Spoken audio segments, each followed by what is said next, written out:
إن الحمد لله نحمده ونستعينه ونستغفره ونعوذ بالله من شرور أنفسنا ومن سيئات أعمالنا من يهده الله فلا مضل له ومن يضلله فلا هادي له أشهد أن لا إله إلا الله وحده لا شريك له وأشهد أن محمدا عبده ورسوله أما بعد فإن خير الحديث كتاب الله وخير الهدي هدي محمد صلى الله عليه وسلم وشر الأمور محدثاتها وكل محدثة بدعة وكل بدعة ضلالة وكل ضلالة في النار. أعوذ بالله السميع العليم من الشيطان الرجيم من همزه ونفخه ونفثه. بسم الله الرحمن الرحيم. رب اشرح لي صدري ويسر لي أمري واحلل عقدة من لساني يفقهوا قولي. بسم الله الرحمن الرحيم. إن الله وملائكته يصلون على النبي يا أيها الذين آمنوا صلوا عليه وسلموا تسليما. اللهم صل على محمد وعلى آل محمد كما صليت على إبراهيم وعلى آل إبراهيم إنك حميد مجيد. اللهم بارك على محمد وعلى آل محمد كما باركت على إبراهيم وعلى آل إبراهيم إنك حميد مجيد.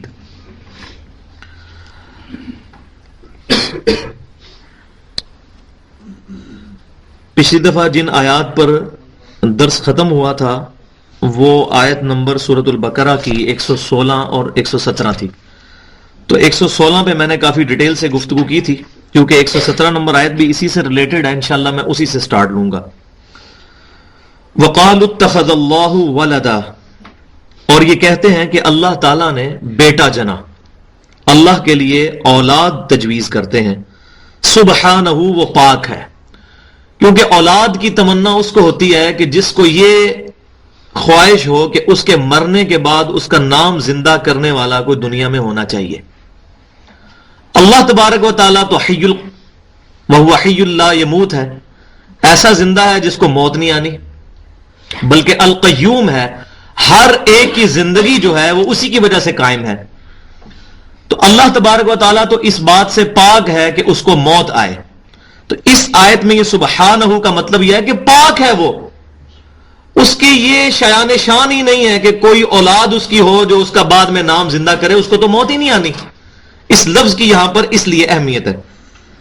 بل لہ ما فی السماوات والارض، بلکہ اللہ ہی کے لیے ہے جو کچھ آسمانوں میں ہے اور زمین میں ہے. سب کا مالک اور خالق اللہ تعالی ہے. اس پہ میں نے بڑی ڈیٹیل سے گفتگو کی تھی کہ اسلام میں جو توحید ہے اور اس کا بھی جو سمم بونم میں نے بتایا تھا کہ ایپیکس، چوٹی کسی بھی چیز کی، وہ اسلام کی توحید عقائد میں اور اعمال کے اندر قتال ہے. جب کوئی شخص اپنی جان بھی اپنے اللہ کے حضور پیش کرنے کے لیے تیار ہو جائے. اسی طریقے سے قرآن پاک میں بھی اللہ تبارک و تعالیٰ نے مختلف احکامات پر قرآن پاک میں بعض جگہوں پر ایسی چیزیں ایڈریس کی ہیں جو پورے قرآن میں اور کہیں نہیں ہیں. تو توحید کے موضوع پر میں نے بتایا تھا کہ سب سے ایپیکس جو قرآن کی چوٹی ہے وہ سورہ مریم کی آیات نمبر 89، 90، 91، 92، جس پہ میں نے ڈیٹیل سے تقریباً 15 منٹ پچھلی دفعہ گفتگو کی تھی. کل اللہ قانتون، تمام کے تمام اللہ تعالیٰ کے فرما بردار ہیں. اللہ تعالیٰ کی کوئی اولاد نہیں ہے اور تمام چیزیں اللہ کی مخلوقات ہیں اور سب کی سب اللہ تعالیٰ کو اکاؤنٹیبل ہیں، جواب دہ ہیں، اس کے سامنے سر تسلیم خم کر دی ہیں. تو یہاں تک میں نے پچھلی دفعہ گفتگو کر لی تھی. اب اسی کے ساتھ یہ ریلیٹڈ ہے بدیع السماوات والارض. اللہ تعالیٰ عدم محض سے وجود بخشنے والا ہے آسمانوں کو اور زمینوں کو. تو میں نے بتایا تھا کہ اللہ تعالیٰ کے 3 افعال ہیں. ایک ہے ابداع، کسی چیز کو بغیر کسی ایگزامپل کے بنا دینا. اس کو انگلش میں کہتے ہیں کریشن ایکس نہیلو. ایسی چیز جس کی کوئی پیچھے مثال موجود نہ ہو اس کو وجود بخش دینا. یہ ہے اللہ تعالیٰ کا ایک فعل ابداع. اسی سے وہ نکلا ہے بدعت، دین کے اندر وہ چیز جاری کرنا جس کا وجود دین میں نہ ہو. دوسری چیز جو ہے وہ ہے خلق. اللہ تعالیٰ تخلیق فرمانے والا ہے. خلق یہ ہوتی ہے کہ اللہ تبارک و تعالیٰ نے جو چیزیں کریشن ایکس نہیلو کی ہیں، جیسے کہ مٹی ہے، مٹی اللہ تعالیٰ نے عدم محض سے وجود بخشا مٹی کو. مٹی کسی چیز سے نہیں بنی، مٹی خود ایک بیسک ایلیمنٹ ہے اس کائنات میں. اب اس مٹی کو استعمال کر کے اللہ تعالیٰ نے انسان کو پیدا کیا. تو مٹی سے انسان کا بننا یہ تخلیق ہے. مٹی کا وجود ابدا ہے، کریشن ایکس نہیلو، اور مٹی سے پھر آگے بنانا انسان کو، اب یہ کریشن ہے. اور تیسرا اللہ تعالیٰ کا جو امر وہ ہے، اللہ کے جو افعال میں سے وہ ہے تدبیر. یدبر الامر من السماء الى الارض. اللہ تعالیٰ آسمانوں سے زمین میں کاموں کی تدبیر فرماتا ہے. تو ان تینوں چیزوں کا فرق پتا ہونا چاہیے. تو اللہ تعالیٰ بدیع السماوات والارض بھی ہے، یعنی کریشن ایکس نہیلو بھی کی ہے. قرآن پاک میں یہ بھی آتا ہے خلق السماوات والارض، تخلیق بھی کی ہے، ابدا بھی کی ہے. ابدا اس اعتبار سے ہے کہ اس کی کوئی پہلے اگزامپل موجود نہیں تھی، اللہ تعالیٰ نے بغیر کسی سیمپل کے اس کو پیدا فرمایا. تو اللہ تعالیٰ بدی ہے زمین اور آسمانوں کا، اور اس کی شان کیا ہے؟ وَإِذَا قَضَى أَمْرًا، جب بھی وہ کسی چیز کا ارادہ فرماتا ہے، یہ وہی يُدَبِّرُ الْأَمْرَ مِنَ السَّمَاءِ، یہ امر بھی آ گیا اس کا، جو تدبیر فرماتا ہے، یہ امر کرنے کا ارادہ فرماتا ہے. فَإِنَّمَا يَقُولُ لَهُ كُن فَيَكُونُ، تو اس کا صرف اتنا ہی کہہ دینا کافی ہوتا ہے کہ کن فیکون، کہ ہو جا، تو پس وہ چیز ہو جاتی ہے.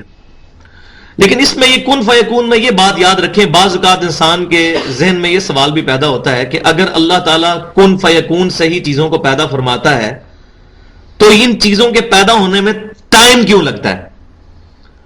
جیسا کہ اللہ تعالیٰ نے قرآن پاک میں عیسیٰ علیہ السلام کے بارے میں فرمایا کہ اللہ کے نزدیک تو عیسیٰ اور آدم کی مثال ایک جیسی ہے. عیسیٰ علیہ السلام کو بھی کن فیکون کر کے پیدا کیا،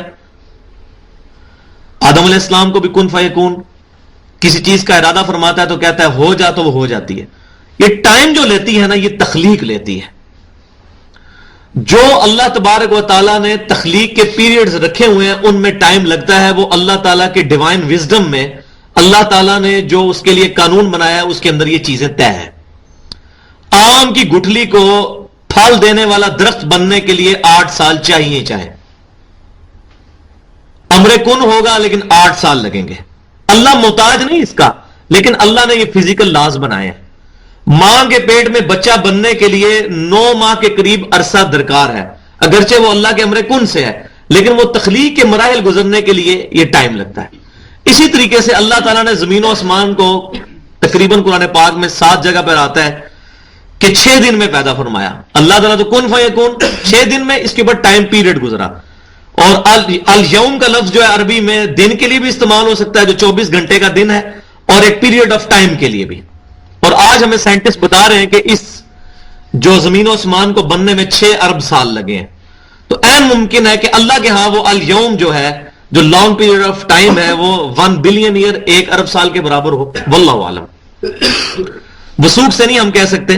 تو یہ تخلیق کا یہ مطلب سمجھ لیں آپ، کہ تخلیق میں اللہ تبارک و تعالیٰ نے کچھ فزیکل لاز بنائے ہیں، اتنا ٹائم لگنا ہی لگنا ہے. تو کن فیکون سے کوئی یہ مطلب نہ لے لے کہ اللہ تبارک و تعالیٰ کسی چیز کو ہمیشہ ہی فوراً پیدا کرے گا. اگرچہ ایسا بھی کیا ہے، جیسے ارواح جو ہماری پیدا ہوئی ہیں اور فرشتے، یہ کن فیکون فوراً پیدا ہو گئے. لیکن جب یہ دنیا میں جو تخلیق والا معاملہ ہے، اس کے اندر اللہ تبارک و تعالیٰ نے ٹائم رکھا ہے، ٹائم لمیٹیشن ہے. اسی طریقے سے ہاتھی کی جو ہتھنی کے پیٹ میں جو ہاتھی کا بچہ ہے وہ تقریباً 21 سے 22 ماہ رہتا ہے. انڈے کے اندر چوزا جو ہے وہ تقریباً 22 دن رہتا ہے. تو یہ تمام ٹائم پیریڈز اللہ تعالیٰ نے رکھے ہوئے ہیں. اللہ ان کا پابند نہیں ہے، ہم پابند ہیں، کیونکہ اللہ کے بنائے ہوئے قوانین ہیں. وقال الذین لا يعلمون، اور وہ لوگ کہتے ہیں کہ جن کے پاس کچھ علم ہی نہیں ہے، یعنی کہ مشرکین یا یہودیوں میں سے وہ بے علم لوگ جو تھے، لولا یکلمنا اللہ او تأتینا آیہ، کیوں نہیں اللہ تعالیٰ ہم سے خود کلام کرتا یا ہمارے پاس کوئی نشانی بھیجتا، کوئی معجزہ ہمارے سامنے ہو، فزیکل ٹینجیبل معجزہ ہو، حسی معجزہ ہو جس کو ہم فیل کریں. اور وہ پوری ڈیٹیل آئے گی سورہ بنی اسرائیل کے اندر. 8-9 قسم کے معجزات تھے جو وہ ڈیمانڈ کرتے تھے کہ یہ نبی صلی اللہ علیہ وسلم آسمانوں پہ چڑھ جائیں، یا ان کا کوئی باغ ہو جس کے نیچے نہریں بہتی ہوں. اس طریقے سے مختلف معجزات فزیکل انہوں نے ڈیمانڈ کیے. تو یہ جو مضمون ہے وہ ڈیٹیل کے ساتھ سورہ بنی اسرائیل اور سورۃ الانعام کے اندر جا کے کھلے گا. تو یہاں میں ایک مضمون آپ کو اس اعتبار سے تھوڑا سا اشارتاً ایک بات بتا دوں کہ نبی صلی اللہ علیہ وسلم کا جو دعوی نبوت ہے، وعلیکم السلام، وہ جس معجزے پر ہے وہ کوئی حصی معجزہ نہیں ہے، وہ ہے یہ قرآن. اور یہ بات سورۃ العنکبوت کے اندر آئے گی کہ یہ کہتے ہیں کہ اس نبی کو معجزہ کیوں نہ دیا گیا. تو اللہ تعالیٰ فرماتا ہے 21ویں پارے کے پہلے صفحے پر یہ بات آتی ہے، وہ انشاءاللہ جب آئے گی میں ڈیٹیل سے عرض کروں گا کہ کیا ان کے لیے یہ کافی نہیں ہے کہ اللہ کی آیات صبح و شام ان پر پڑھی جاتی ہیں. موسیٰ علیہ السلام کو دعوی نبوت کے لیے جو 2 معجزات دیے گئے تھے، ایک عصا والا معجزہ اور دوسرا ید بیضا والا معجزہ، اس کی بنیاد پر ان کا دعویٰ تھا کہ میں اللہ کا نبی ہوں. عیسیٰ علیہ السلام کا دعویٰ جن 4-5 بڑے معجزات پہ تھا، مردوں کو زندہ کرنا، اسی طریقے سے مادر ذات کوڑی اور جو اندھے ہیں ان کو شفا دینا اللہ کے اذن سے، اور مٹی کی جو مورت بنا کے اس میں پھونک مارنا تو اللہ کے اذن سے وہ پرندہ بن جائے. یہ وہ تمام معجزات تھے جن کی بنیاد پہ عیسیٰ علیہ السلام کا دعویٰ تھا کہ میں اللہ کا نبی ہوں. جبکہ امام کائنات سید الاولین والآخرین شفیع المذنبین رحمت للعالمین سیدنا و مولانا محمد رسول اللہ صلی اللہ علیہ وسلم کا جو دعوی نبوت ہے وہ اس پر نہیں ہے کہ میری انگلیوں سے پانی کے چشمے جاری ہوتے ہیں، اگرچہ یہ صحیح ہے، بخاری اور مسلم میں موجود ہے. اسی طریقے سے آپ صلی اللہ علیہ وسلم کی مبارک انگلی کے اشارے سے چاند 2 ٹکڑے ہوا، صحیح بخاری میں موجود ہے. اس قسم کے حصی معجزات سینکڑوں ہزاروں کی تعداد میں موجود ہیں، لیکن ان کی بنیاد پر نبی صلی اللہ علیہ وسلم نے دعوی نبوت نہیں کیا. دعوی نبوت جو ہے وہ اس کتاب اللہ کی بنیاد پر ہے، اور اس کی جو ایونچوئل حکمت ہے وہ ہمیں سمجھ آتی ہے کہ چونکہ آپ صلی اللہ علیہ وسلم قیامت تک کے لیے نبی بنا کے بھیجے گئے ہیں، قیامت تک آنے والے انسانوں کے لیے نبی بنا کے بھیجے گئے ہیں، جنوں کے لیے، پوری انسانیت کے لیے.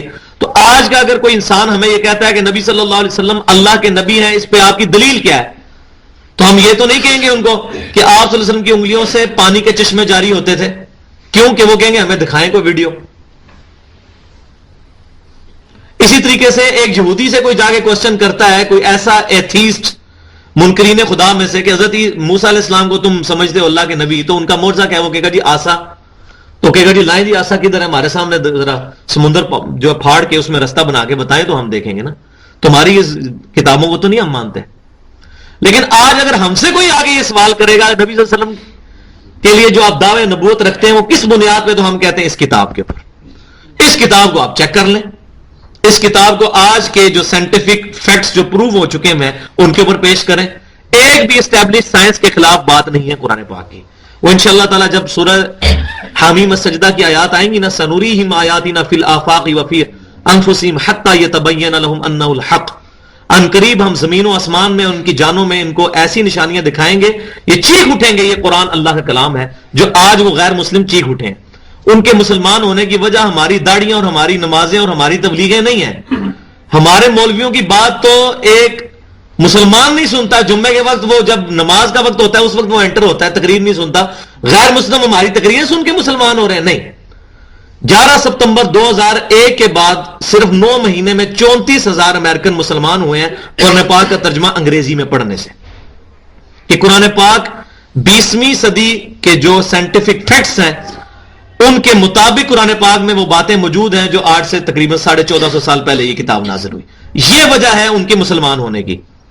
تو نبی صلی اللہ علیہ وسلم کو یہ کافر کہتے تھے ان کو کوئی معجزہ کیوں نہیں دیا گیا؟ یہ جب خود دعویٰ کرتے ہیں کہ عیسیٰ علیہ السلام مردے زندہ کرتے تھے، یہ بھی ہمیں مردہ زندہ کر کے بتائیں. موسیٰ علیہ السلام کے معجزات بتاتے ہیں، اس طرح کا کوئی معجزہ یہ بھی کر کے بتائیں.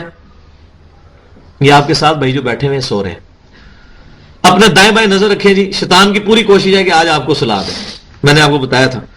تو ایک دوسرے پر نظر رکھیں کہ کوئی بندہ سونے نہ پائے. اور اگر کوئی کہہ رہا جی میں آنکھیں بند کر کے مراقبے میں سن رہا ہوں تو اس کی ظاہر کا اعتبار نہ کریں. ٹھیک ہے، باطن کا، بلکہ ظاہر پہ تو فتویٰ لگتا ہے نا جی. تو نبی صلی اللہ علیہ وسلم کا جو دعوی نبوت ہے وہ اس کتاب کے اوپر ہے. تو وہ معجزات ڈیمانڈ کرتے تھے، تو اللہ تعالیٰ نے فرمایا کہ یہ قرآن معجزہ ہے قیامت تک کے لیے. تو اب یہ اس ٹاپک کو ایڈریس کیا جا رہا ہے کہ یہ کہتے ہیں کہ یا تو اللہ تعالیٰ ہمارے سامنے آ کر بات کرے ہم سے، یا ہمارے پاس کوئی نشانی آ جائے. كَذَلِكَ قَالَ الَّذِينَ مِن قَبْلِهِمْ مِثْلَ قَوْلِهِمْ. اسی طرح کی بات ان لوگوں نے بھی کہی تھی جو کہ ان سے پہلے گزرے تھے، وہ ہم پہلے پڑھ چکے ہیں اسی سورہ بقرہ کے اندر، کہ موسیٰ علیہ السلام سے بھی ڈیمانڈ کی گئی تھی کہ اللہ تعالیٰ کو ہم دیکھنا چاہتے ہیں، تو بجلی کی کڑک نے ان کو آ گھیرا تھا اور وہ یہ چیز دیکھ رہے تھے ان کے سامنے. پھر اللہ تعالیٰ نے ان کو موت کے بعد دوبارہ زندگی دی. تشابہت قلوبہم، ان کے دل بھی ان کے ساتھ ملے جلے ہیں. اس کو آج آپ سمجھ سکتے ہیں کہ بیسک ہیومن انسٹنکٹ جو ہے نا انسان کی، وہ کبھی بھی چینج نہیں ہوتی. انسان جب بھی کوئی ایسی چیز دیکھتا ہے جو فزیکل لاز سے ٹکراتی ہے تو وہ اس کو آکورڈ لگتی ہے اور اٹریکٹ کرتی ہے. مثال کے طور پر اگر یہ کہا جائے کہ یہ میرے پاس جو سامنے لیپ ٹاپ ہے یہ اچانک ہوا میں یہاں اڑنا شروع کر دے تو لوگ کہیں گے اوہ دیکھو کیا ہو گیا. حالانکہ اس سے مشکل چیز یہ ہے کہ روزانہ اربوں خربوں پرندے اور مکھیاں اور کیڑے اڑ رہے ہیں، لیکن ہمیں نہیں نظر آتا کہ یہ کیوں اڑ رہے ہیں. اس کے اوپر کبھی ہم نے توجہ ہی نہیں دی. کیوں؟ کہ ان فزیکل لاز کے ہم عادی ہو چکے ہوئے ہیں. ورنہ واللہ انڈے میں سے چوزا نکلنا اتنا بڑا معجزہ ہے کہ مردے کو زندہ ہونا اتنا بڑا معجزہ نہیں جتنا انڈے میں سے چوزا نکلنا ہے. مردہ تو آپ کے سامنے لیٹا ہوا ہے، ٹھیک ہے، اس میں روح ڈلی ہے، کوئی جن آیا اور وہ کھڑا ہو گیا، لیکن انڈے اور چوزے کا کوئی تعلق ہی نہیں ہے. انڈے کو ہم نے کئی بار توڑ کے دیکھا ہے فزیکلی، اس کے اندر سے لیس دار مادہ نکلتا ہے، اس لیس دار مادے کا کوئی تعلق ہی نہیں اس چوزے کے ساتھ جو اس میں سے نکلتا ہے. روزانہ اربوں خربوں انڈوں میں سے چوزے نکل رہے ہیں، اتنا بڑا معجزے ہمارے سامنے ہو رہے ہیں، لیکن ہم کہہ رہے ہیں یار ہوتا ہی ہے ایسے، کیونکہ ہم عادی ہو چکے ہیں. تو انسان کی یہ انسٹنکٹ ہے کہ وہ خلاف نیچر جو چیزیں ہوتی ہیں ان کو دیکھ کے بڑا اٹریکٹ ہوتا ہے. حالانکہ نیچر کے اندر ایسی چیزیں موجود ہیں کہ جن کے اوپر اگر بندہ ایمفسائز کرے تو اللہ تک بندہ پہنچ سکتا ہے. تو اللہ تعالیٰ فرما رہا ہے کہ ان سے پہلے لوگوں نے بھی ایسے باتیں کی تھی، یہ بھی ان کے دل بھی ان کے ساتھ بالکل ملے جلے ہو چکے ہیں. قد بینا الآیات لقوم یوقنون، بے شک ہم نے آیات اپنی یقین رکھنے والوں کے لیے واضح بیان فرما دی ہیں. تو اب اس میں بھی اشارتاً وہ بات آ گئی کہ اصل معجزہ کیا ہے؟ قرآن. دیکھیں نا، اس کا جواب تو یہ ہونا چاہیے تھا کہ ہاں کافرو ہمارا نبی مردہ زندہ کر کے بتاتا ہے آپ کو، لیکن اللہ ہمارا قد بینا الآیات لقوم یوقنون، بے شک ہم نے صاف صاف اپنی نشانیاں، یہ ہیں آیات. وہ جو کہتے تھے آیت لے کے آئے کوئی نشانی ہے معجزہ، اللہ ہمارا یہ ہیں آیات. ایک معجزہ مانگ رہے ہو، یہ 6,500 کے قریب آیات قرآن پاک، یہ سب ہر آیت اللہ تعالیٰ کے ڈیوائن وزڈم اور ڈیوائن علم کا، نالج کا ایک معجزہ ہے. جو میں نے قرآن پاک کے تعارف میں 1.5 گھنٹہ گفتگو کی تھی اس میں یہ چیز بتائی تھی. تو یہاں بھی یہ چیز آگئی کہ اللہ تعالیٰ نے فرمایا کہ یہ آیات کافی نہیں ہے ان کے لیے، صاف صاف ہم نے بیان فرما دی، یہ معجزہ ہے. انا ارسلناک بالحق بشیرا ونذیرا، بے شک ہم نے محبوب صلی اللہ علیہ وسلم آپ کو حق کے ساتھ پرپسفل مقصد کے لیے بھیجا ہے. بشیر و نذیرا، خوشخبریاں دینے والا اور ڈر سنانے والا.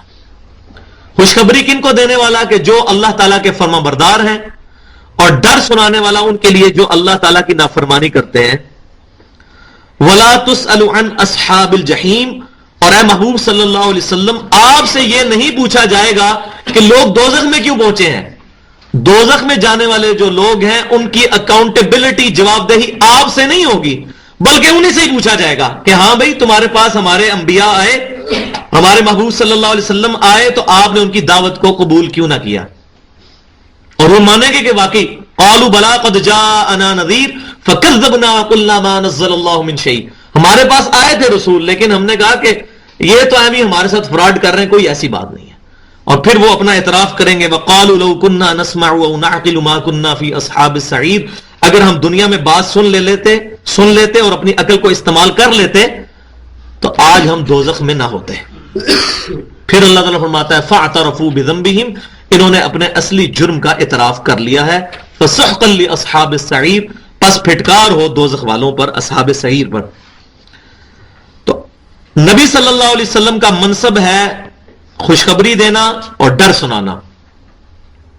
یہ بعض لوگ کہتے ہیں ڈرانے والا، میں اس کو اتنا اچھا نہیں سمجھتا. نبی صلی اللہ علیہ وسلم ڈر سنانے والے ہیں، ڈرانے کے لیے نہیں. آپ خود فرماتے ہیں لوگوں کو خوشخبریاں سناؤ، ان کو متنفر نہ کرو. ڈر سنانے والا، یہ ذرا اپروپریٹ ٹرانسلیشن بنتی ہے.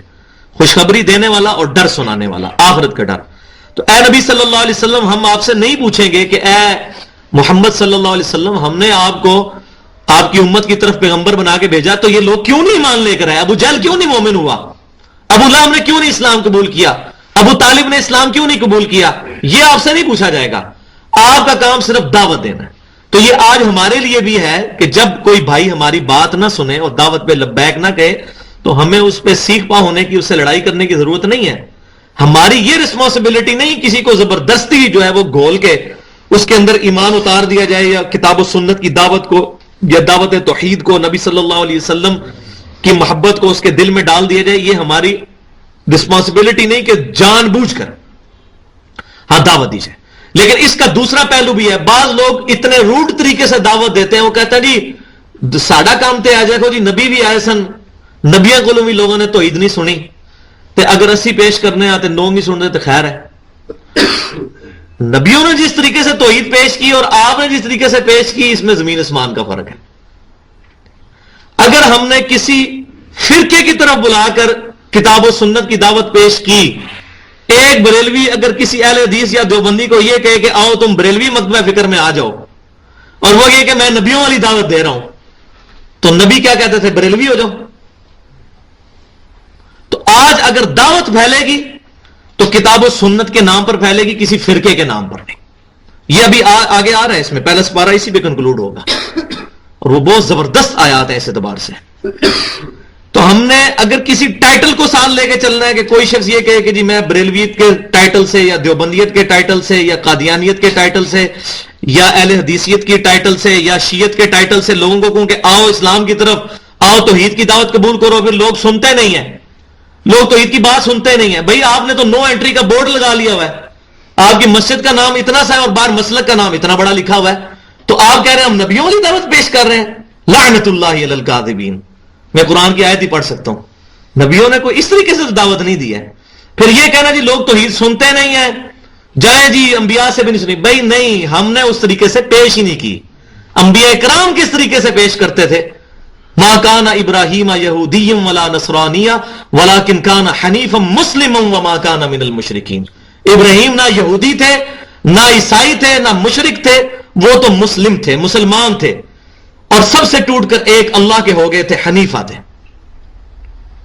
تو آج اسی پیٹرن پہ اگر دعوت دی جائے گی، بریلوی، دیوبندی، اہل حدیث، اس نام کو چھوڑ کر، یہ جائز ہے یا ناجائز، اس پہ تو بحث ہی نہیں ہے۔ بحث یہ ہے کہ ہم نے دعوت انبیاء والے طریقے پر دینی ہے۔ اگر ہم نے کوئی طریقہ ایسا اڈاپٹ کیا کہ جس میں فرقے کا نام آیا اور اس کی وجہ سے کوئی متنفر ہو گیا، اب ہم یہ نہیں کہہ سکتے جی ہم نے تو توحید پیش کی تھی، لوگوں نے قبول ہی نہیں کی۔ نہیں، یہ آپ کا ہی قصور ہے۔ لہذا انبیاء کے ساتھ نہ اپنے آپ کو کمپیئر کیا جائے۔ تو نبی صلی اللہ علیہ وسلم سے کہا جا رہا ہے آپ سے نہیں پوچھا جائے گا لوگ دوزخ میں کیوں پہنچ گئے۔ وَلَن تَرْضَىٰ عَنْكَ الْيَهُودُ وَلَا النَّصَارَىٰ، اور ہرگز یہ یہودی یا عیسائی راضی نہیں ہوں گے، خوش نہیں ہوں گے، حَتَّىٰ تَتَّبِعَ مِلَّتَهُمْ، یہاں تک کہ اے مسلمانوں تم بھی پیروی کرنے لگ پڑو ان کی ملت کی، تب یہ خوش ہوں گے۔ جب تک تمہیں یہودی یا عیسائی نہ بنا لیں اس وقت تک ان کا کلیجہ ٹھنڈا نہیں ہوگا۔ تو یہ سیم بیماریاں مسلمانوں میں بھی آج موجود ہیں۔ قُلْ إِنَّ هُدَى اللَّهِ هُوَ الْهُدَىٰ، اے محبوب صلی اللہ علیہ وسلم تم فرماؤ کہ ہدایت تو وہ ہے کہ جو اللہ تعالیٰ کی بتائی ہوئی ہے۔ اللہ تعالیٰ ہدایت کا راستہ بتاتا ہے، اور اللہ تعالیٰ نے ہدایت کا راستہ کیا بتایا ہے؟ إِنَّ الدِّينَ عِنْدَ اللَّهِ الْإِسْلَامُ، the only acceptable religion in the sight of Allah is Islam۔ اسلام اللہ کے حضور قابل قبول دین ہے۔ وَمَن يَبْتَغِي غَيْرَ الْإِسْلَامِ دِينًا فَلَن يُقْبَلَ مِنْهُ وَهُوَ فِي الْآخِرَةِ مِنَ الْخَاسِرِينَ، جو کوئی بھی اسلام کے علاوہ کوئی اور دین لے کر اللہ کے حضور حاضر ہوا، اللہ تعالیٰ اس سے اس کا دین قبول نہیں کرے گا اور ایسا شخص خسارہ پا جائے گا۔ تو اللہ نے جو دین اتارا ہے وہ اسلام ہے، نہ یہودیت، نہ عیسائیت، اور نہ اس طریقے سے مسلمانوں میں جو گروہوں کے نام بنے ہوئے ہیں، یہ اللہ تعالیٰ کا نازل کردہ دین نہیں ہے۔ اللہ تعالیٰ نے اپنے محبوب صلی اللہ علیہ وسلم کو دین اسلام دیا۔ تو اے نبی آپ فرما دیجئے کہ اللہ کی بتائی ہوئی ہدایت وہی اصل میں ہدایت ہے۔ اب آگے دھمکی آ رہی ہے ہم مسلمانوں کے لیے، وَلَئِنِ اتَّبَعْتَ أَهْوَاءَهُمْ بَعْدَ الَّذِي جَاءَكَ مِنَ الْعِلْمِ، اور اگر اے سننے والے، اب میں یہ نہیں کہہ رہا کہ اگر اے نبی تم نے پیروی کی، تو قرآن کا مزاج سمجھنا چاہیے. میں نے پہلے بھی بتایا تھا قرآن پاک میں جہاد کے بارے میں آیات میں بعض اوقات اللہ تعالیٰ نے منافقین کو بھی یا ایھا الذین آمنو کہہ کر ایڈریس کیا ہے. پورے قرآن میں یا ایھا الذین نافقوا نہیں ہے، اے وہ جو نفاق کرتے ہو ان کو نہیں تھا، کیونکہ وہ ہے تو مومن ہی تھے قانونی طور پر. وہ تو اللہ کو پتا تھا، یا اللہ نے اپنے محبوب صلی اللہ علیہ وسلم کو منافقین کے نام بتایا، انہوں نے حذیفہ بن یمان کو بتایا رضی اللہ تعالیٰ عنہ. عام مسلمانوں کے ساتھ تو منافقین بھی نمازیں پڑھتے تھے. تو یہ قرآن میں جو آیات آتی ہیں کہ اے مومنو تمہیں کیا ہو گیا ہے کہ بوجھل دل کے ساتھ جہاد کے لیے اٹھتے ہو، تو بعض لوگ یہ آیات پڑھ کے تو آج کے مسلمانوں پر ٹھوک رہے ہوتے ہیں یہ قرآن کی تعریف ہے. یہ ان منافقین کے بارے میں جو دعوی ایمان رکھتے تھے اور قانونی طور پہ وہ مسلمان ہی تھے. لہذا قرآن کے اسلوب کو بھی سمجھنا چاہیے. تو یہاں پر جو بیسیکلی خطاب تو نبی صلی اللہ علیہ وسلم سے ہو رہا ہے، لیکن آپ کے ذریعے سے پوری امت کو ہو رہا ہے. لہذا اس کا اپروپریٹ ٹرانسلیشن یہ ہوگی کہ اگر تم نے، اے سننے والے، اگر تم نے ان کی خواہشات کی پیروی کی، بعد الذی جاءک من العلم، اس کے بعد کہ تیرے پاس علم، العلم آ چکا ہے، قرآن اور سنت کا علم، ما لک من اللہ من ولی ولا نصیر، تو اللہ تعالیٰ کی گرفت سے بچانے والا پھر تیرا نہ کوئی مددگار ہوگا اور نہ ہی کوئی تیرا دوست ہوگا. اگر علم کیا، تو اب یہاں ہی پتہ چل گیا. یہ بعض لوگ کہتے ہیں جی جناب آپ ہمارے ساتھ اٹیچ ہو جائیں، ہمارے پیر صاحب کے مرید ہو جائیں. وہ تو کہتے ہیں کہ میں اس وقت تک جنت میں نہیں جاؤں گا جب تک اپنے سارے مرید جنت میں نہ لے جاؤں. پیر صاحب سے پہلے یہ پوچھیں کہ آپ کو جنت میں جانے کی گارنٹی کس نے دے دی ہے؟ اتنی بڑی بات، جس دن کے انبیاء اکرام علیہ السلام بھی نفسا نفسی کہہ رہے ہوں گے، اور سوائے ایک پرسنالٹی کے، شفیع المذنبین سیدنا محمد رسول اللہ صلی اللہ علیہ وسلم کے، کوئی شخص بھی امن میں نہیں ہوگا. اس وقت پیر حضرات اپنے مریدوں کو جمع کر کے جنت میں لے کے جا رہے ہوں گے. اس سے بڑا جھوٹ کیا ہو سکتا ہے؟ اس سے بڑا پبلک کو دھوکہ کیا ہو سکتا ہے؟ تو اللہ تعالیٰ فرمایا جب العلم آ گیا اور تم نے پھر خواہشات کی پیروی کی نا ان گروہوں کی، پھر اللہ تعالیٰ کے مقابلے میں نہ تمہارا کوئی مددگار ہوگا نہ کوئی دوست ہوگا. تو یہ آج مسلمانوں کو بھی سوچنا ہے. میں نے آپ کو پہلے بتایا تھا یہ 9-10 رکوع جو بنی اسرائیل کا مقدمہ ہے، بیسیکلی یہ اس امت مسلمہ کو بتایا جا رہا ہے کہ تم سے پہلے بھی ایک لاڈلی امت 2000 سال تک جو ہماری لاڈلی رہی وہ گزری ہے، لیکن جب انہوں نے ہمارے انبیاء کرام کی تعلیمات کو پیٹ کے پیچھے ڈالا تو اللہ تعالیٰ ان سے بھی ایسا ناراض ہوا کہ آج تک ناراض ہے، اور پوری دنیا میں وہ ذلت اور خواری ان کا مقدر بن چکی ہے یہودیوں کا. الذین آتیناہم الکتاب یتلونہ حق تلاوتہ، جن لوگوں کو ہم نے کتاب دی ہے وہ اس کتاب کی تلاوت کا حق ادا کرتے ہیں جیسا کہ حق ادا کرنا چاہیے. اب تلا عربی میں کہتے ہیں والقمر اذا تلاہا، جب چاند سورج کے بعد آتا ہے پیچھے. ٹو فالو دا ٹیکسٹ، کسی ٹیکسٹ کو فالو کرنا. جیسے آپ کو پتا ہے کہ کافی ہمارے جو پرانے لوگ قرآن پڑھ رہے ہوتے ہیں انگلی رکھ کے پڑھ رہے ہوتے ہیں ایسے، جب یہ لائنیں نہیں ہوتی تھی نا تو تاکہ وہ بعض کا اوپر سے نیچے بھی انگلی ہو جاتی ہے تو وہ ڈسٹرب ہو جاتے ہیں، تو وہ انگلی رکھ کے کیا ہوتے ہیں فالو دا ٹیکسٹ کر رہے ہوتے ہیں، اس کے ٹیکسٹ کے ساتھ ساتھ اپنی انگلی چلا رہے ہوتے ہیں.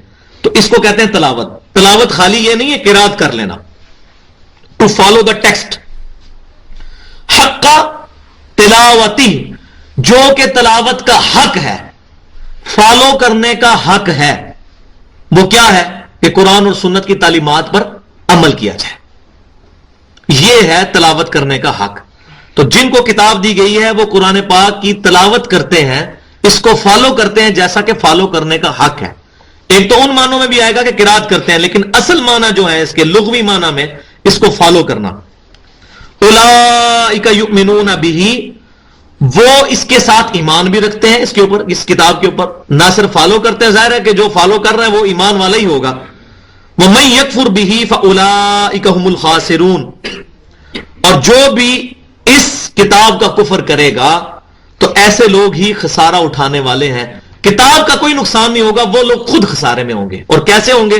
وہ سورۃ الفرقان میں آتا ہے وقال الرسول یا رب ان قوم اتخذوا هذا القرآن مہجورا. نبی صلی اللہ علیہ وسلم قیامت والے دن شکایت کریں گے کہ اے اللہ میری اس قوم نے، میری اس امت نے قرآن کو پیٹ کے پیچھے ڈال رکھا تھا. تو وہاں پہ شکایت ہو جائے گی. تو شفاعت کہاں سے ہوگی ایسے شخص کی جس کی شکایت ہو جائے. شفاعت اس کی ہوگی جو الذین آتیناہم الکتاب یتلونہ حق تلاوتہ، اس کے اندر آئیں گے. اب وہ آیت دوبارہ ریپیٹ ہونے لگی ہے جہاں سے یہ ساری بات بنی اسرائیل کا مقدمہ شروع ہوا تھا.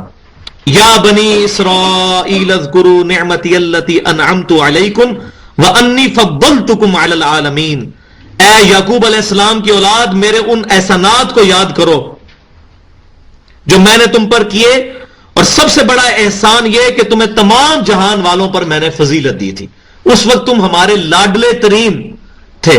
اور کتنے لاڈلے؟ 3 کتابیں ان کے اندر، تورات، زبور، انجیل ان کے اندر نازل ہوئی، صحائف لادہ سے نازل ہوئے، پھر اللہ تعالیٰ نے کتنے حصی معجزات دیے، اور 1400 سال تک انبیاء کرام کی چین ٹوٹی نہیں ہے.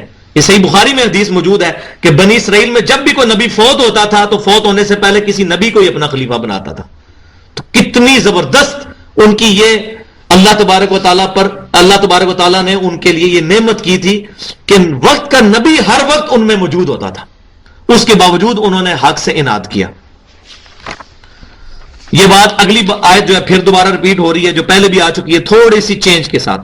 وَاتَّقُوا يَوْمًا لَا تَجْزِي نَفْسٌ عَن نَفْسٍ شَيْئًا، اور ڈرو اس دن سے کہ جس دن کوئی جان کسی دوسری جان کا بدلہ نہیں بن سکے گی. وَلَا يُقْبَلُ مِنْهَا عَدْلٌ، اور نہ ہی کسی سے مالی تاوان قبول کیا جائے گا. وَلَا تَنْفَعُهَا شَفَاعَةٌ، اور نہ ہی کسی کے حق میں شفاعت نفع دے گی. وَلَا هُمْ يُنصَرُونَ، اور نہ ہی ان کی مدد کی جائے گی.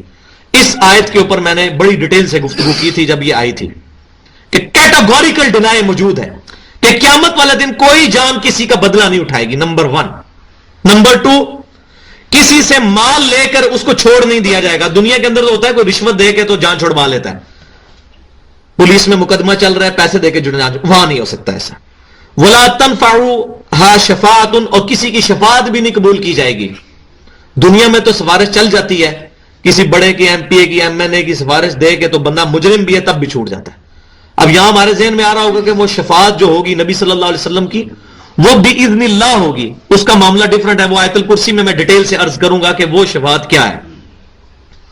وَلَا هُمْ يُنصَرُونَ، اور نہ ہی ان کی مدد کی جائے گی. یہ بھی نہیں ہوگا کہ ان کے مدد کے لیے کوئی باہر سے کوئی ایسی فوجیں آ جائیں کہ وہ زبردستی اس کو چھڑوا لیں. جیسے دنیا کے اندر بھی پتہ ہے آپ کو کہ کئی لوگ جیل توڑ کے بھی بھاگ جاتے ہیں، تو ایسا وہاں آخرت میں نہیں ہو سکے گا. تو یہ تمام چیزیں دیکھیں آج کی دنیا میں بھی اس کی مثالیں موجود ہیں. اب وہ امپورٹنٹ ٹاپک سٹارٹ ہونے لگے ہیں. 4 رکوع تحویل قبلہ پہ آنے لگے ہیں، پورے 4 رکوع، کیونکہ تحویل قبلہ جو ہے یہ موسٹ سینسٹیو معاملہ تھا اس وقت. کیونکہ جو لوگ یہودی تھے ان کے دلوں کے اندر بیت المقدس کی عزت تھی، وہ یہ خواہش نہیں کرتے تھے کہ کعبۃ اللہ جو ہے یہ قبلہ بنے. اور مسلمان جو ہیں انہوں نے نبی صلی اللہ علیہ وسلم کی پیروی کرتے ہوئے 17 مہینے تک مدینہ شریف کے اندر نماز بھی پڑھی بیت المقدس کی طرف منہ کر کے. تو اب تحویل قبلہ کے لیے ایک پورا ذہن بنایا جا رہا ہے کہ یہ تحویل قبلہ جو ہونے لگی ہے، تو اب کئی یہودیوں نے بھی اسلام قبول کیا ہوا تھا، ان پر یہ بات شاہ گزرے گی کہ جی ہم تو نماز پڑھ رہے تھے بیت المقدس کی طرف، اب یہ قبلہ چینج ہونے لگا، یہ کیا بات ہوئی. تو اب یہ اس ٹاپک کو ایڈریس کرنے کے لیے اس کی بنیاد رکھی جا رہی ہے. اور دنیا میں بھی وہی مین رول ہے کامن ٹرمز پہ آنا، جو سورہ آل عمران کی 64 نمبر آیت میں موجود ہے. قُلْ يَا أَهْلَ الْكِتَابِ تَعَالَوْا إِلَىٰ كَلِمَةٍ سَوَاءٍ بَيْنَنَا وَبَيْنَكُمْ، آؤ یہود و نصارہ ہم اس ایک بات پر تو اکٹھے ہو جائیں جو ہم میں اور تم میں ایک ہے، اللہ نعبد الا اللہ، کہ اللہ کے سوا ہم کسی کی عبادت نہ کریں. ہمارے یہاں مولوی کیا کرتے ہیں، ہمیشہ بات ہی فرق سے شروع کرتے ہیں. یہ فرق آپ دیکھ لیں. تو پھر کہتے ہیں جی انبیاء والی دعوت ہے. انبیاء والی دعوت میں بات فرق سے نہیں شروع ہوگی، بات ہوگی کامن ٹرمز سے. کامن ٹرمز کیا ہے؟ کتاب اللہ، سنت رسول صلی اللہ علیہ وسلم، نبی صلی اللہ علیہ وسلم کی شخصیت جس کے اوپر سب متفق ہیں، اس سے بات شروع کی جائے. ٹھیک ہے، اللہ تعالیٰ کی توحید، اور توحید میں بھی وہ چیزیں جو کامن ٹرمز ہیں اس سے بات شروع کی جائے، اور پھر آگے جو ہے لے کے چلا جائے کسی کی غلطیاں ایسا طریقے سے پوائنٹ آؤٹ کی جائیں وداؤٹ فتوا لگانے کے. کیونکہ جب ہم فتوا لگا دیتے ہیں پھر اس کے اور اپنے درمیان ایک بیریئر قائم کر لیتے ہیں. تو اسلام میں فتوا بازی نہیں ہے. ہاں کسی کی غلطی پوائنٹ کر دی جائے. صحابہ کرام علیہ رضوان، تابعین اور تبع تابعین سے کسی پر فتوا لگانا ثابت نہیں کہ فلاں مشرک ہے، فلاں گستاخ رسول ہے، فلاں کافر ہے، ایسا نہیں ہے. غلطیاں پوائنٹ آؤٹ کرتے تھے کہ ہاں جی آپ کو یہ غلطی لگی آپ اپنی اصلاح کریں. تو اہل سنت کا یہی منہج ہے کہ وہ غلطی پوائنٹ آؤٹ کرتے ہیں, کسی پر فتویٰ نہیں لگاتے. تو اب کامن فیکٹر کیا ہے کہ یہودی وہ بھی ابراہیم علیہ السلام کی اولاد, کیونکہ بنی اسرائیل جو حضرت جن کو جیکب کہتے ہیں, حضرت یعقوب علیہ السلام جن کا لقب تھا اسرائیل, اللہ کا بندہ, وہ ابراہیم علیہ السلام کے پوتے تھے, آئزک کے بیٹے تھے سیدنا اسحاق علیہ السلام کے. تو یہ یہودیوں میں بھی کامن فیکٹر ابراہیم علیہ السلام. عیسائی بھی حضرت عیسیٰ علیہ السلام خود بنی اسرائیل میں سے تھے, وہ بھی حضرت ابراہیم علیہ السلام کی اولاد, اور نبی صلی اللہ علیہ وسلم بھی ابراہیم علیہ السلام کی اولاد بنو اسماعیل میں سے. تو یہ تینوں جو بڑے مذاہب ہیں, اسکول آف تھاٹ ہیں, ان تینوں کا جو کامن فیکٹر ہے اس دنیا میں وہ ابراہیم علیہ السلام ہے. تو اللہ تبارک و تعالیٰ نے تحویل قبلہ کے لیے اور بنی اسرائیل کی امت کو معزول کرتے ہوئے اس امت کو کھڑا کرنے کے لیے جو آخری میں نے بتایا تھا کیل ٹھوکا, جو تاج پوشی مسلمانوں کی ہوئی, وہ تحویل قبلہ کی صورت میں ہوئی کہ اب وہ 2000 سال سے بنی اسرائیل جس منصب پہ فائز تھے ان کو معزول کیا گیا, اور امت محمدیہ صلی اللہ علیہ وسلم کو اب بنی اسرائیل سے بنو اسماعیل میں یہ معاملہ شفٹ ہو گیا, اور ختم نبوت کا تاج نبی صلی اللہ علیہ وسلم کے مبارک سر پہ رکھا گیا, جس کا سب سے بڑا سمبل یہ ہے کہ اب قیامت تک کے لیے قبلہ جو ہے وہ خانہ کعبہ ہوگا. تو اب اس کا یہ پورا جو ہے سمجھیں کہ اس کی تمہید بنائی جا رہی ہے, اور ابراہیم علیہ السلام جو کامن فیکٹر ہے ان سے بات شروع کی جا رہی ہے. وَإِذِ ابْتَلَىٰ إِبْرَاهِيمَ رَبُّهُ بِكَلِمَاتٍ فَأَتَمَّهُنَّ, اور یاد کرو کہ ابراہیم علیہ السلام کو جب جب اللہ تعالیٰ نے آزمایا جن باتوں کے اوپر, تو اللہ تبارک و تعالیٰ کے لیے انہوں نے اپنی باتیں پوری کر دی, جس کو آج ہم انگلش میں کہیں گے کہ he passed with flying colours. Ibrahim علیہ السلام پر جب بھی کوئی آزمائش اللہ تعالیٰ کی طرف سے آئی, اللہ تعالیٰ نے ان کو کوئی حکم دیا, حتیٰ کہ ان کو بیٹے کو ذبح کرنے کا حکم دیا, تو اس کے لیے بھی وہ تیار ہو گئے. تو ابراہیم علیہ السلام کو جب بھی آزمایا گیا تو وہ ان باتوں پر پورے اترے کہ جو اللہ تعالیٰ نے ان کے لیے آزمائش رکھی تھی. تو پھر اس کے بعد اللہ نے کیا انعام ان کے لیے فرمایا, قال انی جاعلک للناس اماما, تو اللہ نے فرمایا بے شک میں اب تمہیں انسانیت کا امام بنانے والا ہوں. دیکھ لیں پوری انسانیت کا امام ہے. ابراہیم علیہ السلام کا منکر کوئی نہیں ہے, ایون ہندو بھی مانتے ہیں. یہ براہم جو لفظ استعمال ہوتا ہے ان کے اندر ابراہیم سے ہی نکلا ہوا ہے. یہ بھی بنی اسرائیل کا ایک جو وہ جس پہ ہالی ووڈ نے ایک فلم بھی بنائی ہے, the last tribe of Israel. بنی اسرائیل کے 12 میں سے ایک جو قبیلہ تھا وہ گم ہو گیا تھا, تو ایک جو یہودی ہے اس نے پوری اس پہ ریسرچ کی تھی, پھر اس نے ایک فلم بھی بنائی تھی کہ یہ وہ لوگ ہیں کہ جو یہ ہندو ہیں, اور ان کا بھی یہ دعویٰ ہے کہ ہمارے جو یہ اپنشدز ہیں اور ویدیں ہیں یہ تقریباً 4000 سال پرانی ہیں, اور آپ کو پتا ہے ان کتابوں میں آج بھی نبی صلی اللہ علیہ وسلم کی پریڈکشنز پیشن گوئیاں موجود ہیں. ایون صحابہ کرام کا بھی ذکر موجود ہے, خلفائے راشدین کا بھی. ایون یہاں تک موجود ہے کہ نبی صلی اللہ علیہ وسلم ربیع الاول کی 12 تاریخ کو پیدا ہوں گے, یہ ہندوؤں کی کتاب میں بھی لکھا ہوا ہے, اور صحیح سند سے یہی ثابت ہے. یہ جھوٹی بات ہے کہ نبی صلی اللہ علیہ وسلم کا وفات کا دن جو ہے 12 ربیع الاول ہے. ربیع الاول میں ضرور وفات ہوئی ہے لیکن 12 کو نہیں ہوئی, اور وہ ہم نے ایک پورا ریسرچ پیپر بھی اس پہ لکھا تھا کہ نبی صلی اللہ علیہ وسلم نے آخری خطبہ دیا ہے 9 ذی الحجہ جمعے کے دن, اور آپ یہ بخاری اور مسلم میں موجود ہے, اور بخاری اور مسلم میں ہے کہ آپ کی وفات ہوئی ہے سوموار کو, تو 9 ذی الحجہ کو جمعے کا دن تھا, اس کے بعد محرم آئی, پھر سفر, پھر ربیع الاول, اور حضور کی وفات ہو گئی. آپ بیچ میں جتنے مہینے ہیں سارے 30 کے رکھ لیں, 2 29 1 30 1 29 2 30, جو بھی کمبینیشن بنائے, سوموار والے دن 12 ربیع الاول نہیں بنتی. لہذا جو 12 ربیع الاول کو حضور کا یوم وفات مانتا ہے وہ بخاری مسلم کا منکر ہے. یا تو بخاری مسلم غلط کہہ رہی ہے کہ آپ نے آخری خطبہ جمعے کو دیا اور آپ کی وفات سوموار کو ہوئی, یا اس کی بات. تو یہ تاریخی جھوٹ ہے جو پبلک میں عام ہوا کہ 12 وفات ہے, 12 پیدائش ہے. صحیح سند کے ساتھ امام اسحاق جو سیدنا انس بن مالک کے شاگرد ہیں ان سے ایک قول موجود ہے, اور وہ صحابی رسول کے شاگرد ہیں کہ نبی صلی اللہ علیہ وسلم کی پیدائش ہوئی ہے 12 ربیع الاول کو. سوموار کے دن تک تو تھا, تو یہ ہندوؤں کی کتابوں میں بھی ہمیں مل گئی ہے یہ بات, تو وہ بھی مانتے ہیں اس چیز کو, اور ان کے اندر کئی ایسی چیزیں موجود ہیں. تو یہ وہ کامن ٹرمز کے اوپر, تو آپ کو پتا ہے ڈاکٹر ذاکر نائک نے ایک وہ لیکچر بھی دیا تھا سملیرٹیز بٹوین ہندوازم اینڈ اسلام, تو اس میں انہوں نے ایک سملیرٹی یہ بھی بتائی تھی. اے ابراہیم تمہیں میں انسانیت کا امام بنانے والا ہوں, اور الحمدللہ آج پوری دنیا کے مذاہب جو ہیں ابراہیم علیہ السلام کو تسلیم کرتے ہیں اپنے امام کے طور پر. آپ پتہ ہے امریکہ کا پہلا صدر ابراہم لنکن، تو ابراہم وہ کہتے ہیں، ہم ابراہیم کہتے ہیں. قال ومن ذریتی، تو ابراہیم علیہ السلام نے پھر عرض کی کہ اے اللہ جو میری اولاد ہے، میں تو امام بن گیا، میری اولاد کا معاملہ کیا ہوگا؟ قال لا ینال عہد الظالمین، تو اللہ تعالیٰ نے مختصر اور بڑا ہی جامع جواب دیا، فرمایا کہ میرا وعدہ ظالموں کو نہیں پہنچے گا، یعنی تیری اولاد میں جو فرما بردار ہوں گے وہ بھی امام بنیں گے. اور کتنے انبیاء کرام پیدا ہوئے، اور نبی صلی اللہ علیہ وسلم بھی ابراہیم علیہ السلام کی اولاد میں سے پیدا ہوئے. لیکن ابراہیمی ہونا، خالی ابراہیم علیہ السلام کی اولاد ہونا، یہ کوئی فخر کی بات نہیں اگر ان کی تعلیمات پہ عمل نہیں کرنا. تو بیسیکلی یہ ٹانٹ کرائی جا رہی ہے بنی اسرائیل کو کہ بنی اسرائیل یہ جو کہتے ہیں کہ ہم ابراہیم علیہ السلام کی اولاد ہیں، تو یہ ٹائٹل کیا کافی ہے؟ نہیں، جب تک کہ وہ ابراہیم علیہ السلام کو فالو نہیں کریں گے. اور وہ فالو کرنا کیا ہے؟ ما کانا ابراہیم یہودی ولا نصرانیہ، نہ ابراہیم علیہ السلام یہودی تھے، نہ عیسائی تھے، نہ وہ نصرانی تھے. ولکن کان حنیفا مسلما وما کان من المشرکین، ابراہیم علیہ السلام جو ہے وہ ایک رب کے ہو گئے تھے سب سے ٹوٹ کر، اور وہ مشرکوں میں سے نہیں تھے، مسلمان تھے.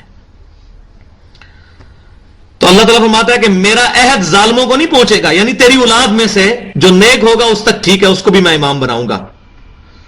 وَإِذْ جَعَلْنَا الْبَيْتَ مَثَابَةً لِلنَّاسِ وَأَمْنًا، اور یاد کرو جب کہ ہم نے اس گھر یعنی خانہ کعبہ کو مرکز بنا دیا لوگوں کے لیے اور امن کی جگہ بھی.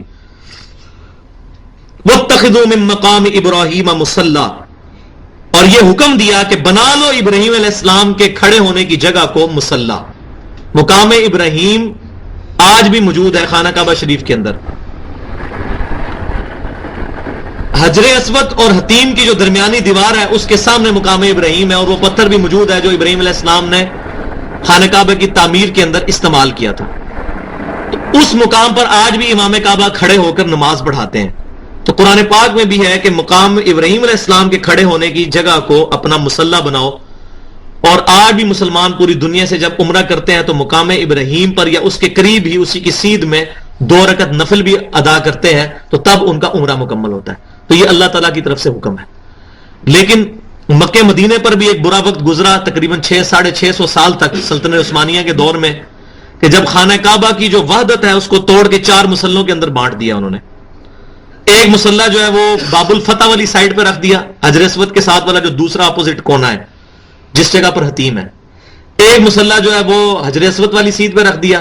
ایک مستجاب دیوار جو ہے جو رکن یمانی اور حجر اسود کے درمیان ہے، جہاں ربنا آتنا فی الدنیا حسنہ وفی الآخرۃ حسنۃ وقنا عذاب النار پڑھتے ہیں، وہاں پر ایک مسلح رکھ دیا.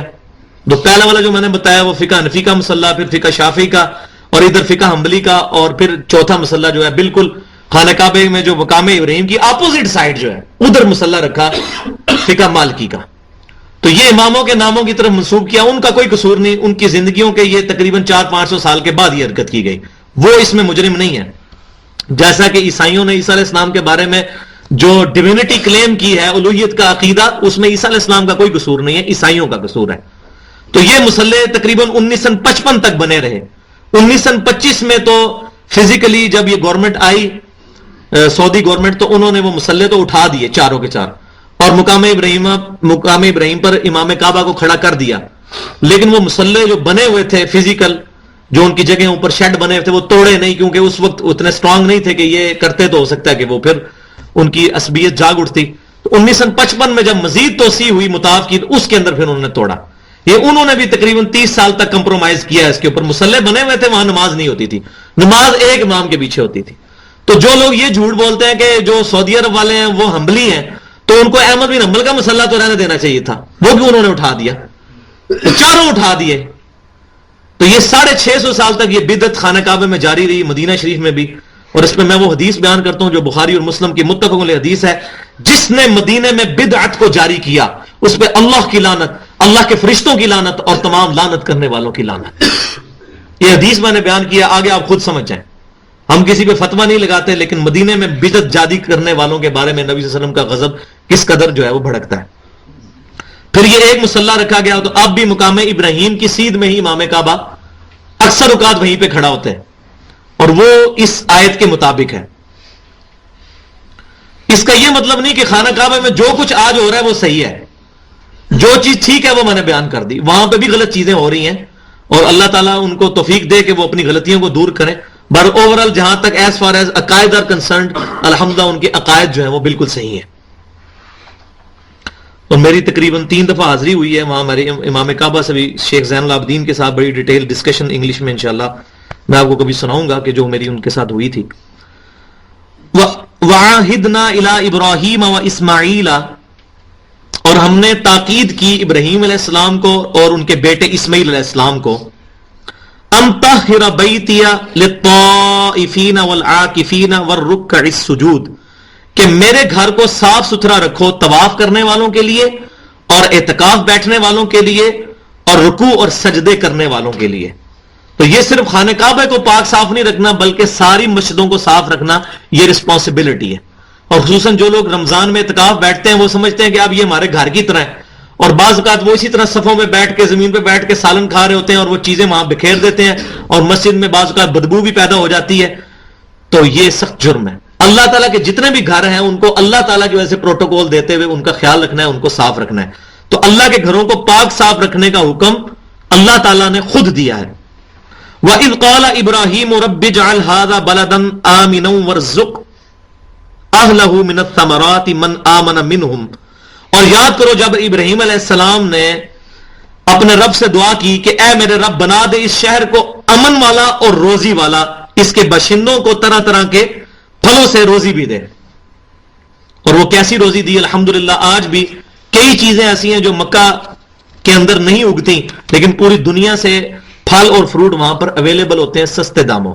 پوری دنیا سے فروٹ وہاں آتے ہیں. یہ ابراہیم علیہ السلام کی دعا کی برکت ہے. من آمن منہم باللہ والیوم الآخر، اور ابراہیم علیہ السلام نے تو یہ اسپیشلی دعا کی کہ اے اللہ یہ ان کے لیے کہ جو ایمان لائیں اللہ پر اور یوم آخرت پر، یعنی جو مومنین ہوں ان کو اے اللہ تو یہ گھر ان کے لیے امن والا گھر بنا دے، ان کو روزی دے طرح طرح کے پھلوں سے. لیکن اللہ تعالیٰ نے اس کے جواب میں کیا فرمایا؟ قال ومن کفر فأمتعه قلیلا، تو اللہ تعالیٰ نے فرمایا کہ جو کفر کرے گا نا اس کو بھی میں دوں گا. یہ نہیں ہے کہ صرف مومنین کو ہی میں رزق دوں گا، جو کفر کرے گا میں ان کو بھی دوں گا قلیل، تھوڑا سا دنیا کے اندر. ثم اضطره الى عذاب النار، ثم اضطره الى عذاب النار، پھر اس کے بعد ان کو میں زبردستی لے جاؤں گا آگ کے عذاب کی طرف. وبئس المصیر، اور وہ کیا ہی برا ٹھکانہ ہے. یعنی دنیا کے اندر چاہے کوئی شخص مکے میں رہتا ہے اور وہ کافر ہے اس کو بھی رزق ملے گا. اور آپ دیکھیں تقریباً انہوں نے 300 کے قریب بت جو ہیں وہ خانہ کعبہ میں رکھے ہوئے تھے اور معاشی طور پہ کتنے خوشحال تھے. قریش جو تھے مشرک بھی تھے تب بھی اللہ تبارک و تعالیٰ کی طرف سے رزق کی ان میں کمی نہیں تھی. اور سب سے بڑی بات یہ کہ ان کو اتنا پروٹوکول دیا جاتا تھا کہ پورے عرب کے اندر جہاں بھی قریش کا قافلہ جاتا تھا اس قافلے کو لوٹا نہیں جاتا تھا، کہ وہ کہتے تھے اگر ہم نے ان کے قافلے کو لوٹ لیا تو یہ ہمارا بت نکال دیں گے وہاں سے. ہر قبیلے نے اپنا بت رکھا ہوا تھا نا خانہ کعبے کے اندر، تو ان کو بڑا اسپیشل پروٹوکول اسلام سے پہلے بھی ملتا تھا قریش کو. تو اللہ تعالیٰ ہمارا کہ جو کفر کریں گے ان کو بھی میں دنیا کا ساز و سامان تو برتنے کے لیے دوں گا لیکن پھر ان کو میں زبردستی لے جاؤں گا عذاب النار کی طرف، اور وہ برا ٹھکانہ ہے.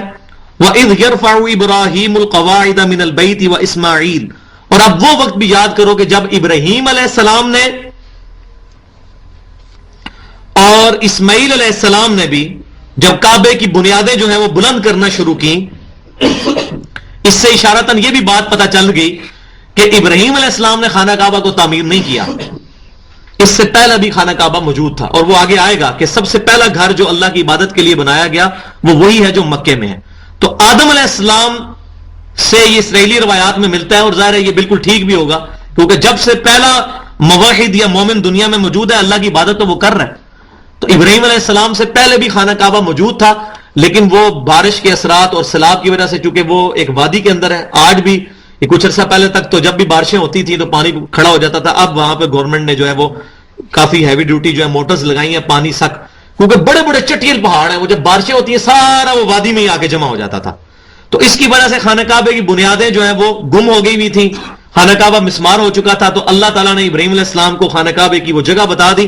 تو جب وہ ان کی بنیادیں انہوں نے ڈھونڈی پھر ان کو بلند کرنے لگے تو ساتھ ساتھ وہ دعا بھی کر رہے تھے، ربنا تقبل منا انک انت السمیع العلیم، اے رب ہماری طرف سے یہ عمل قبول کر لے۔ لیکن مومن کی یہی نشانی ہے کہ نیکی کرے گا تب بھی ڈرتا رہے گا، کہے گا یا اللہ قبول کر لے۔ آج کی طرح نہیں ہے ہماری طرح کہ کوئی نیکی کرتے ہیں تو وہ ڈھنڈورا پیٹتے ہیں، جی میں تو یہ کیا، میں نے تو مسجد میں ٹائلیں میں نے لگوائی، میں نے فلاں جگہ یہ کر دیا، میں نے فلاں جگہ یہ کر دیا۔ تو مومن کیا ہوتے ہیں، کرنے کے باوجود بھی اپنے عمل کی طرف توجہ نہیں ہوتی، یا اللہ میں اتنا کچھ تیرے لیے کیا، یا اللہ قبول کر لے جو بھی جس طریقے سے میں کر رہا ہوں۔ انک انت السمیع العلیم، بے شک تو ہی سننے والا اور علم رکھنے والا ہے۔ اور یہ اب دعائیں شروع ہو رہی ہیں، ربنا وجعلنا مسلمین لک ومن ذریتنا، اے رب ہمیں بنا دے فرما بردار اپنا۔ ابراہیم علیہ السلام اپنے لیے بھی دعا کر رہے ہیں۔ اس سے یہ بھی بات پتا چلی کہ کسی شخص کو جب دعا کے لیے کہا جاتا ہے نا، یہ عموماً جو لوگ ذرا مذہبی طور پہ پیشوا ہوتے ہیں، ان کو جب دعا کے لیے کہا جاتا ہے تو کہتے ہیں جی اللہ تعالیٰ یار تیرے پہ کرم کرے، تو اپنے آپ کو بیچ میں سے خارجی بعض اوقات کر لیتے ہیں۔ تو جب بھی دعا کریں تو جمع کے سیغے کے ساتھ اپنے لیے بھی کریں اور اس کے لیے بھی دعا کریں۔ تو ابراہیم علیہ السلام دیکھیں اپنے لیے کر رہے ہیں کہ اے اللہ مجھے بھی فرما بردار رکھنا اپنا، ہم سب کو فرما بردار رکھنا، ومن ذریتنا امتا مسلمتا لک، اور میری اولاد میں سے بھی ایک مسلمان امت پیدا کرنا، فرما بردار امت جو خالصتاً تیری فرما بردار ہو۔ اور وہ ہم ہیں جناب بدبخت کہ جو اپنے آپ کو فرقوں میں اور گروہوں میں بانٹ کے آج 150 کروڑ ہونے کے باوجود ہماری وہ اہمیت بھی نہیں ہے جو اسرائیل کی اہمیت ہے دنیا کی پالیٹکس کے اندر۔ دنیا کے کسی معاملے میں کسی مسلمان ملک کو کبھی مشورہ نہیں کیا جاتا، کسی مسلمان ملک کو انوالو نہیں کیا جاتا۔ ہاں جب رگڑا لگانے کی باری آتی ہے تو کہتے ہیں ہاں ٹھیک ہے۔ وہ صحیح حدیث ہے نبی صلی اللہ علیہ وسلم کی کہ ایک وقت آئے گا کہ دنیا کی قومیں تم پر اس طرح ٹوٹ پڑیں گی اور لوگوں کو دعوت دیں گی جیسے دسترخوان پہ کھانا رکھ کے کہا جاتا ہے کہ آؤ اس کو کھاؤ۔ تو صحابہ کرام علیہ رضوان نے پوچھا یا رسول اللہ علیہ وسلم کیا اس وقت ہم تعداد میں زیادہ نہیں ہوں گے؟ تو آپ صلی اللہ علیہ وسلم نے فرمایا کہ تعداد میں تو تم بہت زیادہ ہوگے، لیکن مسلمانوں کے دل کے اندر ایک بیماری ڈال دی جائے گی وہن کی۔ تو انہوں نے پوچھا یا رسول اللہ علیہ وسلم یہ وہن کیا ہے؟ واہانون۔ تو فرمایا کہ دنیا کی محبت اور موت اور آخرت کی بیزاری۔ تو یہ اصل وجہ ہے، دنیا کو سب کچھ سمجھ لینا اور آخرت کی طرف توجہ نہ رکھنا۔ اس کی وجہ سے آج مسلمانوں کے حکمران بھی جو ہم میں سے ہی نکلے ہیں وہ لوگوں کہتے ہیں کہ جی آپ اگر ترقی کرنا چاہتے ہو تو اسلام رکاوٹ ہے آپ کی اس ترقی کے اندر، اسلام کو تو پہلے سائڈ پہ کرو، جس کو ڈاکٹر اقبال نے بہت پہلے سمجھ لیا تھا۔ انہوں نے وہ شعر میں کنکلوڈ کر دیا، جدا ہو دین سیاست سے تو رہ جاتی ہے چنگیزی۔ تو یہ ڈاکٹر اقبال نے اس وقت کتنے مولوی جو ہیں وہ اس فتنے کو سمجھ نہیں سکے، اس دور کے شرک کو۔ سب سے بڑا شرک یہ تھا کہ وہ کہتے تھے دین کو الگ کرو اور سیاست کو الگ کرو۔ آج میں اگلے دن بی بی سی کی وہ خبریں سن رہا تھا ریڈیو پہ، تو اس میں وہ کہہ رہے تھے وہ امریکہ کے جو الیکشن آنے والے ہیں تو اس میں وہ یہ کہہ رہے ہیں کہ اسلام کو آپ سائڈ پہ رکھیں، اسلام یہودیت عیسائی اس کے اوپر بات نہ کریں۔ یہ ان کے یہ آئین کے اندر بات موجود ہے کہ مذہب یہ سیکولر ملک ہے، اس میں مذہب کے ساتھ کوئی تعلق نہیں ہے ہمارے قوانین کا۔ تو یہ سیکولرزم سب سے بڑی بیماری جو ہے وہ یہی ہے کہ دین اور سیاست کو الگ کر دیا جائے۔ تو آج مسلمانوں کی بھی یہی حالت ہو چکی ہے، اور مسلمان جو ہیں وہ فرما بردار بننے کی بجائے اللہ تعالیٰ کے نافرمان اور نافرمانوں کے ساتھ دوستیاں گاٹھنے والے بن چکے ہیں۔ ابراہیم علیہ السلام نے تو دعا کی تھی، آج بھی جو لوگ واقعی اللہ تعالیٰ کے لیے سر تسلیم خم کیے ہوئے ہیں وہ اس میں نہیں آتے جو میں بات کر رہا ہوں۔ وہ الحمدللہ اللہ کے چند لوگ موجود رہیں گے۔ صحیح مسلم میں حدیث موجود ہے، نبی صلی اللہ علیہ وسلم نے فرمایا کتاب الفتن چیپٹر میں، جب تک دنیا میں ایک بھی اللہ کا ذکر کرنے والا موجود ہے، ایک بھی، قیامت قائم نہیں ہوگی۔ ٹھیک ہے، وَأَرِنَا مَنَاسِكَنَا وَتُبْ عَلَيْنَا إِنَّكَ أَنْتَ التَّوَّابُ الرَّحِيمُ، اور اے رب ہمیں یہاں کی عبادت کے طریقے بھی سکھا دے اور ہماری توبہ قبول فرما، بے شک تو توبہ قبول کرنے والا اور رحم فرمانے والا ہے۔ ربنا وابعث فیہم رسولا منہم یتلو علیہم آیاتک، اور اے رب ہمارے ان میں ایک رسول بھیج، خاص رسول انہی میں سے جو ہو، کوئی لینگویج بیریئر بھی نہ ہو، یہ نہ ہو کہ یہ عربی والے ہیں تو کوئی انگلش بولنے والا یا اردو یا فرانسیسی بولنے والا آ جائے، ایسا نہیں، لینگویج بیریئر بھی نہ ہو، انہی میں سے ایک رسول بھیج تاکہ ان کا یہ بھی نہ رہے کہ ہمیں بات سمجھ ہی نہیں آئی۔ دنیا میں تو یہ ہو سکتا ہے نا کسی کے ساتھ دوسری لینگویج میں بات کی جائے اس کو سمجھ ہی نہ آئے، تو اے اللہ ان کو انہی میں سے ایک رسول کو اٹھا، یتلو علیہم آیاتی کا، جو تیری آیات تلاوت کر کے ان کو سنائے، وَيُعَلِّمُهُمُ الْكِتَابَ وَالْحِكْمَةَ اور ان کو کتاب اور حکمت کی تعلیم دے، وَيُزَكِّيهِمْ اور ان کو پاک کر دے، إِنَّكَ أَنْتَ الْعَزِيزُ الْحَكِيمُ بے شک تو ہی بہت زبردست اور حکمت والا ہے۔ تو اللہ تبارک و تعالیٰ کے محبوب صلی اللہ علیہ وسلم کی پریڈکشن اس کے اندر موجود ہے، جو ابراہیم علیہ السلام نے دعا کی تھی کہ اے اللہ مسلمان امت اور پھر اس کو گائیڈ کرنے والا ایک پروفٹ بھیج، اور ایسا پروفٹ پھر وہ قیامت تک کے لیے ان کے ساتھ رہے۔ تو نبی صلی اللہ علیہ وسلم قیامت تک کے لیے پوری انسانیت کے لیے نبی بنا کر، رسول بنا کر بھیجے گئے ہیں۔ تو نبی صلی اللہ علیہ وسلم کا منصب کیا بتایا گیا؟ ابراہیم علیہ السلام نے دعا کی کہ وہ آیات تلاوت کریں، یعنی قرآن کے ذریعے، اور قرآن کی ہی تعلیم دیں، اور حکمت سے بھی مراد فرسٹلی جو ہے وہ قرآن ہی ہے، اس کے بعد سنت، کیونکہ قرآن بھی جو آتا ہے نا اللہ تعالیٰ نے کہ اے نبی صلی اللہ علیہ وسلم یہ وہ حکمت کی باتیں ہیں جو ہم نے تمہاری طرف وحی کی، یہ ٹاپک کئی دفعہ تو قرآن پاک کو بھی جو قرآن حکیم ہم بولتے بھی ہیں، وَيُزَكِّيهِمْ اور ان کا تزکیہ کریں۔ اور اس پہ میں نے بتایا تھا کہ اصل جو انبیاء کرام کا جو دعوت کا جو ایپیکس ہے معاشرتی اعتبار سے، وہ تزکیہ نفس ہے۔ اس کا سمم بونم جو میں نے بتایا تھا ایمینول کانٹ کی جو فلسفے کے اندر کہا جاتا ہے نا، کسی کا ہائیسٹ گڈ، سمم بونم، وہ اسلام میں معاشرتی اعتبار سے یہ ہے کہ انسان کا تزکیہ نفس ہو جائے، کہ انسان حق اور باطل میں تمیز کرنے والا بن جائے، حقوق اللہ اور حقوق العباد کا خیال رکھنے والا بن جائے۔ انک انت العزیز الحکیم اور بے شک تو ہی بہت زبردست اور حکمت والا ہے۔ آخری رکوع جو ہے وہ انشاءاللہ تعالی اگلی دفعہ میں اس کو کور کروں گا، اور اس میں ٹوٹلی اللہ تبارک و تعالیٰ نے مسلمانوں کو یہود و نصارہ کے ساتھ جو بحث ہوتی تھی اس بحث کو کنکلوڈ کرنے کا طریقہ بتایا، اور پھر یہ بھی بتایا کہ تم یہ اعلان کرو کہ ہمارا یہ عقیدہ ہے۔ اور اس میں 3 ٹائٹلز آئیں گے جس کو میں انشاءاللہ ڈیٹیل کے ساتھ ایڈریس کروں گا۔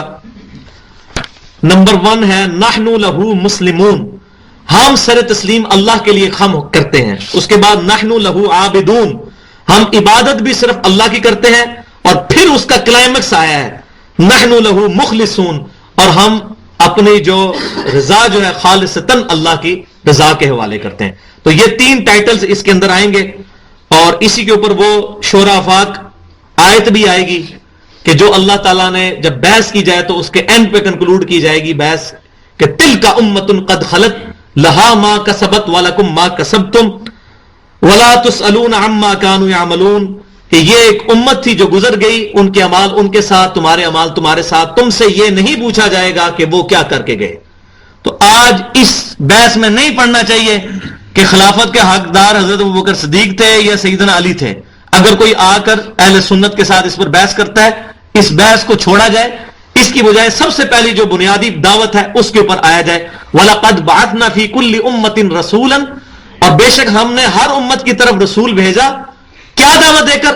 أَنِ اعْبُدُوا اللَّهَ، کہ عبادت خالصتاً اللہ کی، وَاجْتَنِبُوا الطَّاغُوتَ، اور اللہ کے مقابلے پر بنائے گئے طاغوت کی نفی کرنا، شیطان کی اور بتوں کی۔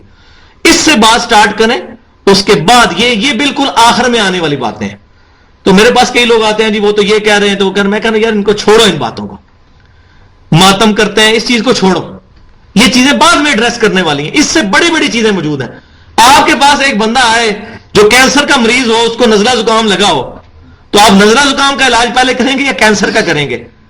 کینسر کا علاج، جو اصل بیماری ہے پہلے اس کا علاج، پھر باقی بیماریوں کا بھی بعد میں علاج ہو جائے گا۔